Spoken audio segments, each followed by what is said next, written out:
Anwar BAB menjadi salah satu sahabat yang menghadiri akad hingga resepsi pernikahan komedian Bohyen. Bohyen resmi melepas masa lajangnya setelah dipersunting sang kekasih yang bernama Ruli Anggi Akbar. Pernikahan mereka digelar di Indonesia Convention Exhibition, ICE BSD, Tangerang Selatan pada Sabtu, 15 November 2025, dengan dihadiri keluarga dan teman-teman terdekat. Dikenal bersahabat, Anwar BAB pun mengungkap curhatan pemilik nama asli Yeni Rahmawati itu setelah dinikahi Ruli. Anwar menyebut Bohyen begitu bahagia setelah menikah. Dia senang banget. Dia benar-benar bahagia banget, kata mantan finalis MasterChef Indonesia Season 4 ini, dikutip dari YouTube Trans7 Official, Rabu, 19 November 2025.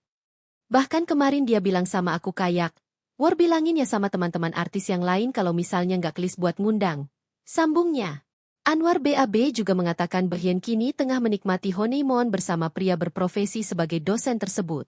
Dikatakan Anwar, Bohyen dan Ruli Anggi honeymoon selama 3 hari di Bali.